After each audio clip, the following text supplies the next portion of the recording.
लोकसभा चुनाव खत्म हो चुके हैं, लेकिन इस पर सियासत अब तक जारी है। अब सवालों के बीच में 4 अगस्त को इलेक्शन कमीशन ने खुद सामने आकर आरोपों का जवाब दिया। पहले बताते हैं कि आखिरकार मामला क्या है। दरअसल इस महीने की शुरुआत में एडीआर यानी एसोसिएशन फॉर डेमोक्रेटिक रिफॉर्म्स ने दावा किया था कि लोकसभा चुनावों में डाले गए मतों और गिने गए मतों की संख्या में अंतर देखने को मिला है।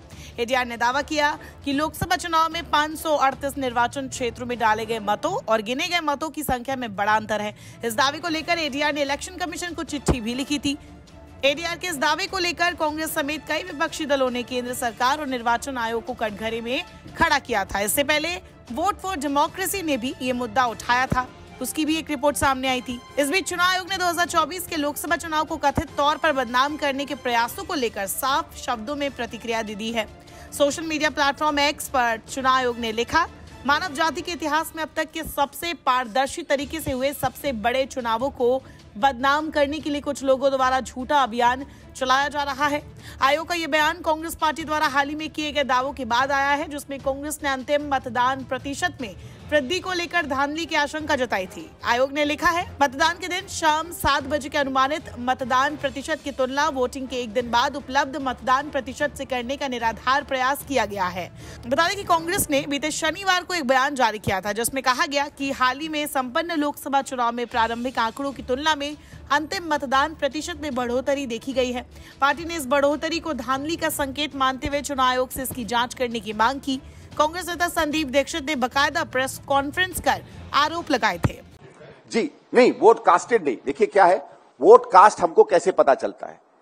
आपने देखा होगा, इलेक्शन कमीशन बूथों से जानकारी मंगवाता है और जिस दिन पोल चल रहा होता है तो वो राज्यवार आपको आंकड़े देता है कि दिल्ली में 12% वोट पड़ा, हिमाचल में 12 बजे तक 63% वोट पड़ा। तो वो अलग अलग 2-2, 3-3 घंटे में अलग अलग वोट के परसेंटेजेस आपको बताता है। और आखिरी आंकड़ा जो रात को पब्लिश होता है वो अमूमन 6:30-7 बजे तक का माना जाता है, क्योंकि ये होता है 5 बजे पोल बंद होते हैं। जितने लोग एंटर कर गए पोलिंग बूथ में वो पोल करेंगे। और सबका अनुभव यह है कि 99-98% तक व्यक्ति जो है 98-99 6-6:30 बजे तक पोल पड़ जाते हैं। अब तो ऐसा है, क्योंकि अगर आप लोगों ने मशीनें देखी होंगी, आपको कोई मैनुअल काउंट भी नहीं करना पड़ता। जो पीठासीन अधिकारी है उसके सामने जो मशीनें पड़ी होती है उसमें एक्चुअल दिखता है कितना वोट पड़ा है। तो इसमें कोई ये भी नहीं हो सकता कि गणित में कोई दिक्कत हो। उनके पास, मुझे मालूम है कि उनको हर 2 घंटे में या 3 घंटे में वाया व्हाट्सएप या जो भी उनका कम्युनिकेशन सिस्टम होगा, उन्हें अपने अपने स्टेट इलेक्शन कमीशन और स्टेट इलेक्शन कमीशन से जहां एग्रीगेट होता है नेशनल कमीशन की तरफ, उनको आंकड़े भेजने पड़ते हैं कि इस समय तक इतनी पोलिंग हुई है। तो जब इतनी एग्जैक्टनेस और इतनी स्पेसिफिसिटी पूरे सिस्टम में है तो 4-5% का अमूमन और कुछ कुछ जगहों पे 12-12, 15-15, 16-16% का कहां से अंतर हो सकता है। और अगर आप देखें तो ये कोई बियाबान जंगल के राज्य नहीं है। इसमें आंध्र प्रदेश है, इसमें उड़ीसा है, इसमें महाराष्ट्र है। तो ये भी नहीं बात चल सकती कि साहब इंटरनेट्स नहीं काम कर रहे थे, सिस्टम्स नहीं काम कर रहे थे। तो ये अपने में सवाल बनता है कि है मामला बहुत गंभीर। कुछ जैसे मैं आपको छोटे एग्जाम्पल देता हूं। जैसे अरुणाचल प्रदेश में पहले राउंड में 12.2% का अंतर आया। सिक्किम में 11.8% का अंतर आया। लक्षद्वीप, भले हम लोग वो सीट जीते हों, 25% का अंतर आया।